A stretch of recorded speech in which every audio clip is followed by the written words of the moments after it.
ನಮಸ್ಕಾರ ಸ್ನೇಹಿತರೆ. ಬೆಂಗಳೂರಿನ 2ನೇ ಅಂತಾರಾಷ್ಟ್ರೀಯ ವಿಮಾನ ನಿಲ್ದಾಣಕ್ಕೆ ಪ್ರಸ್ತಾವನೆ ರೆಡಿ. ಹಾಗಾದ್ರೆ ಎಲ್ಲಿ? ಅದು ನಮ್ಮ ನೆಲಮಂಗಲ.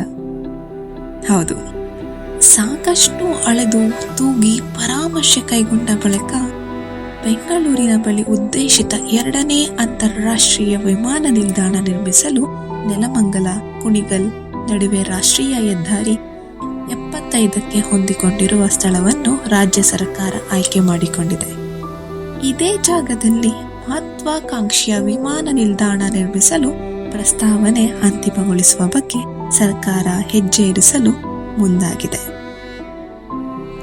ಹಾಲಿ ನಾಡಪ್ರಭು ಕೆಂಪೇಗೌಡ ಅಂತಾರಾಷ್ಟ್ರೀಯ ವಿಮಾನ ನಿಲ್ದಾಣದ ಮೇಲೆ ಒತ್ತಡ ಹೆಚ್ಚುತ್ತಿದ್ದು, ಬೆಂಗಳೂರಿನ ಭವಿಷ್ಯ ಅಗತ್ಯ ದೃಷ್ಟಿಯಲ್ಲಿಟ್ಟುಕೊಂಡು 2ನೇ ಅಂತಾರಾಷ್ಟ್ರೀಯ ವಿಮಾನ ನಿಲ್ದಾಣ ಅಭಿವೃದ್ಧಿ ಸಂಬಂಧ ಶುಕ್ರವಾರ 11ನೇ ಸುತ್ತಿನ ಸಭೆ ನಡೆಯಿತು.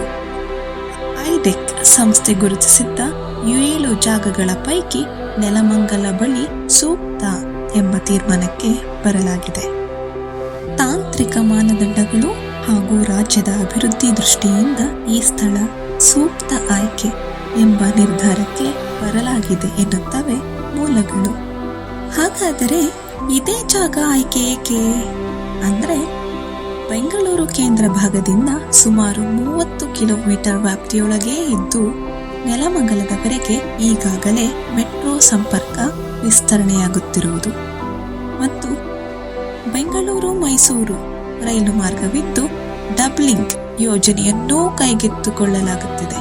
ಇದರಿಂದ ಬಂದರು ಸಂಪರ್ಕ, ಸರಕು ಸಾಗಣೆ ಸುಲಭವಾಗಲಿದೆ.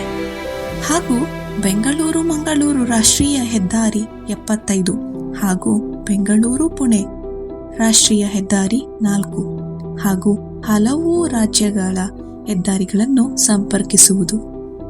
ನಂತರ ಉತ್ತರ ಕರ್ನಾಟಕ ಭಾಗಕ್ಕೆ ರಾಜಧಾನಿಯ ಹೆಬ್ಬಾಗಿಲಂತಿರುವ ನೆಲಮಂಗಲ ಬಳಿ ನೂತನ ಅಂತಾರಾಷ್ಟ್ರೀಯ ವಿಮಾನ ನಿಲ್ದಾಣದಿಂದ ಹೆಚ್ಚು ಅನುಕೂಲ ಎಂಬ ಲೆಕ್ಕಾಚಾರ.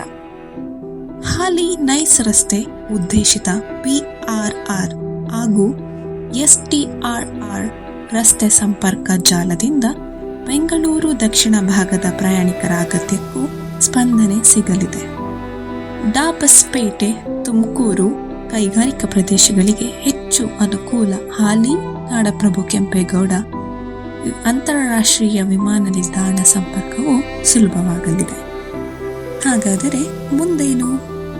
ಅಂತಿಮ ನಿರ್ಧಾರ ಕೈಗೊಂಡ ಬಳಿಕ ವಿಮಾನ ನಿಲ್ದಾಣ ಪ್ರಾಧಿಕಾರಕ್ಕೆ ಪ್ರಸ್ತಾವನೆಯನ್ನು ಕಳಿಸಿಕೊಡಲು ಉದ್ದೇಶಿಸಲಾಗಿದೆ. ಈ ಸ್ಥಳವು ನೂತನ ವಿಮಾನ ನಿಲ್ದಾಣ ಸ್ಥಾಪನೆಗೆ ಅಗತ್ಯವಾದ 15 ಮಾನದಂಡಗಳಿಗೆ ಅನುಗುಣವಾಗಿದೆ.